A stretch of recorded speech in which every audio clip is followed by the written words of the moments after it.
Rafale pesanan Indonesia segera tiba, membuat negara tetangga ketar-ketir.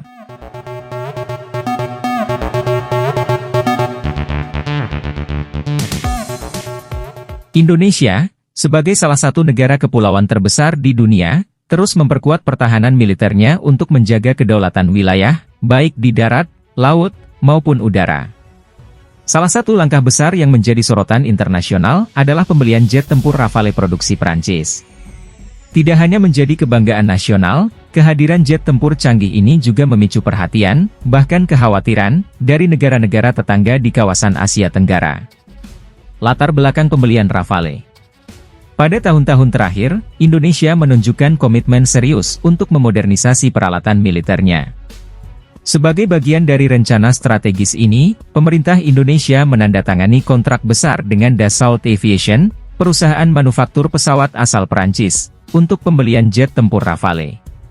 Pesawat ini termasuk dalam kelas Omni Role Fighter, yang berarti mampu menjalankan berbagai misi, dari pertempuran udara ke udara hingga serangan darat dengan presisi tinggi. Pesanan Indonesia mencakup sebanyak 42 unit Rafale, yang akan dikirimkan secara bertahap.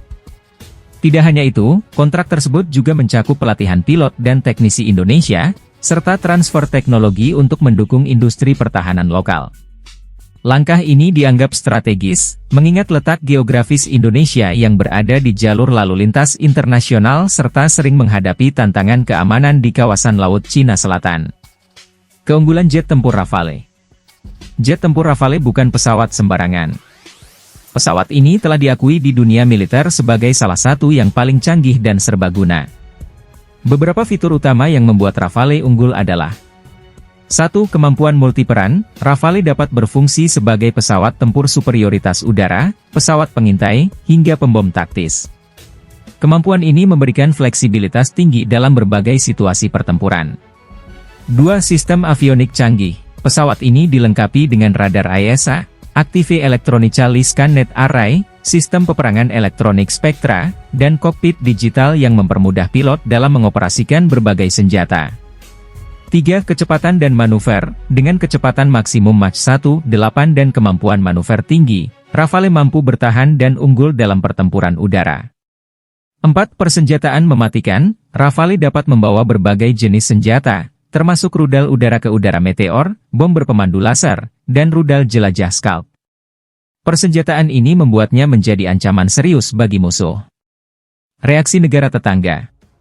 Kabar mengenai kedatangan jet tempur Rafale ini tidak hanya menjadi berita besar di Indonesia, tetapi juga mencuri perhatian negara-negara tetangga, seperti Malaysia, Singapura, dan Australia. Ketiga negara ini memiliki hubungan strategis dengan Indonesia, namun juga bersaing dalam hal kekuatan militer. 1. Malaysia. Sebagai tetangga langsung, Malaysia merasa perlu meningkatkan kewaspadaan. Militer Malaysia selama ini mengandalkan jet tempur Su-30 MKM buatan Rusia, yang meskipun tangguh, mulai menunjukkan keterbatasan teknologi dibandingkan Rafale.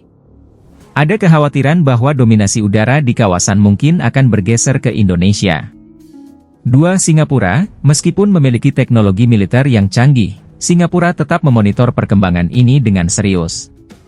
Negara kecil ini sangat bergantung pada superioritas udara untuk mempertahankan wilayahnya. Dengan Rafale, Indonesia memiliki potensi untuk menyaingi atau bahkan melampaui kemampuan Angkatan Udara Singapura.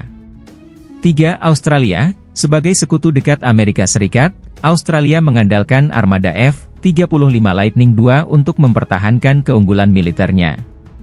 Namun, mereka tetap menganggap kehadiran Rafale sebagai tantangan baru di kawasan, terutama dengan meningkatnya ketegangan geopolitik di Indo-Pasifik. Dampak strategis untuk Indonesia. Kehadiran Rafale tidak hanya menambah kekuatan militer Indonesia, tetapi juga membawa dampak strategis yang lebih luas. 1. Penguatan diplomasi. Dengan Rafale, Indonesia menunjukkan keseriusan dalam menjaga stabilitas kawasan. Ini bisa menjadi sinyal kuat bagi negara-negara lain yang mencoba mengganggu kedaulatan Indonesia, terutama di Laut Natuna Utara. 2. Transfer teknologi. Kerjasama dengan Dassault Aviation membuka peluang besar bagi industri pertahanan Indonesia untuk berkembang.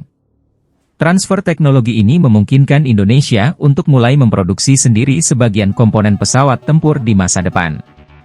3. Peningkatan moral Angkatan Udara. Kedatangan Rafale juga meningkatkan moral para pilot dan personel TNI AU. Mereka kini memiliki alat dan teknologi yang setara dengan negara-negara maju, sehingga mampu menjalankan misi dengan lebih percaya diri. Masa depan pertahanan udara Indonesia. Dengan kedatangan Rafale yang dijadwalkan mulai pada tahun 2025, Indonesia kini berada di jalur yang tepat untuk menjadi kekuatan udara yang disegani di kawasan. Namun, kesuksesan ini juga datang dengan tantangan, seperti 1. Biaya operasional. Mengoperasikan pesawat canggih seperti Rafale membutuhkan biaya tinggi, baik untuk pemeliharaan maupun pelatihan. 2. Ketergantungan teknologi. Meski ada transfer teknologi, Indonesia tetap bergantung pada Perancis untuk suku cadang dan pembaruan sistem. 3. Tantangan geopolitik. Dominasi militer yang meningkat bisa memicu ketegangan baru dengan negara-negara tetangga, sehingga memerlukan pendekatan diplomasi yang hati-hati. Kesimpulan. Kehadiran jet tempur Rafale di Indonesia adalah tonggak sejarah dalam modernisasi pertahanan negara. Dengan teknologi mutakhir dan kemampuan tempur luar biasa, Rafale tidak hanya memperkuat posisi Indonesia di kawasan, tetapi juga memberikan pesan tegas kepada dunia internasional bahwa Indonesia siap menjaga kedaulatan wilayahnya. Namun, langkah ini juga harus diiringi dengan kebijakan yang bijaksana untuk menjaga stabilitas dan hubungan baik dengan negara-negara tetangga. Bagi masyarakat Indonesia, Rafale bukan sekadar alat perang, tetapi simbol kebanggaan nasional yang mencerminkan kekuatan dan kemandirian bangsa.